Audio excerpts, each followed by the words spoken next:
Šajā izstādes stendā jūs redzat Latvijas uzņēmuma Sun Investments ražotos saules kolektorus, kas tad ir tapuši sākot no pašas izstrādes un beidzot arī ar visu certifikāciju, kas ir veiksmīgi pabeigta Itālijā, tad Latvijā. Mūsu uzņēmums pilnībā pārstāv Latvijas kapitālu, un tad esam saules kolektoru tirgu jau 5 gadus.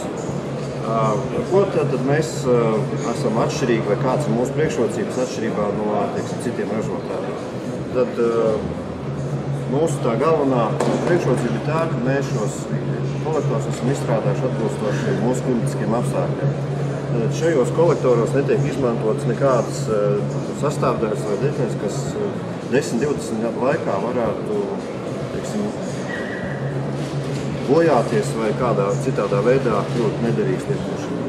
Tādējādi šajā kolektorā tiek izmantots krāsainais metāls, tad alumīnijas un varš.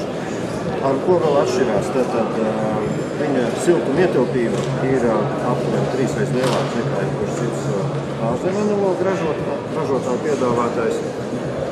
Un savukārt, kas droši vien daudz interesē, kāda tad ir izmaksas saules kolektoru ierīkošanai. Jāsaka, ka viena cena tātad ir pašām izstrādājumam, bet otra cena ir, protams, jāskatās, kāda ir visas sistēmas izbūves cenas. Ja mēs tad piedāvājam saules kolektoru sistēmas integrēt jebkurā apkurses sistēmā, vai nu tā būtu gāzes apkurses sistēma vai šķidrāk kurināma apkurses sistēma, un visveiksmīgāk šādus saules kolektorus kombinēt ar siltumsūkņiem. Vai nu tas būtu zemes kolektors siltumsūknis vai arī gaisa ūdens siltumsūknis. Tātad, ko šī sistēma palīdz apkurses sistēmā? Viņa palīdz iekonomēt. Ja tas ir siltumsūkņu variantā, tādā gadījumā mēs varam ietaupīt patērētu elektroenerģiju, ko patērē siltumsūknis savā darbībā. Un, kā rāda pieredze, ir aptuveni līdz pat 30% gadā no tā elektrības patēriņa, kas ir nepieciešams mājas apkurses vajadzībām. Tas pats attiecās arī uz citām kurināmām veidiem. Vai nu tā būtu, kā jūs teicu, gāze vai šķidrais kurināmais, ja tie ir apmēram arī 30%. Protams, jāatcerās, ka saules kolektori nekad nebūs kā pastāvīgā apkurses sistēma. Tas ir tikai vienīgi līdzeklis, kā iekonomēt. Un, protams, arī projektējot sistēmu ir jāvēršās pie profesionāļiem, ja esat mēs vai kāds cits uzņēmums, jo jāsaka tas, ka sistēmās ir pieļautas dažādas kļūdas, ko mēs esam konstatējuši citos objektos. Tātad ir ļoti rūpīgi jāizvēlās tieši tas, kas jums saules kolektoru sistēmu liks un projektēs, montēs un vēlāk arī apkalpos. Es piedāvāju ūdensskaitītājs jaunās paudzes ar atnolasīšanas sistēmu. Šis skaitlis šo palīdzību nodod signālu uz radiouzliku, kas tiek uzlikta uz paša skaitītāja. Radiouzlika darbojas 12 gadus, ka viņa nav atmainīta iepriekš, un tad šī uzlika jau nodod signālu uz antenu. Tas ir apsaimniekotājiem, piemēram, kabatā, tā ir pārnesājuma un neierobežota var nolasīt. No šī skaitītāja.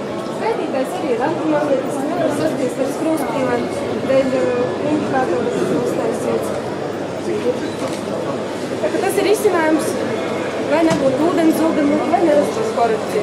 Ar šo pašu sistēmu var nolasīt arī siltuma skaitītājs, visus ievadas skaitītājs, piedāvājam arī kombinēt skaitītājs, var lielāku izmeru uzlika, arī pie klikta un nolasīt dati.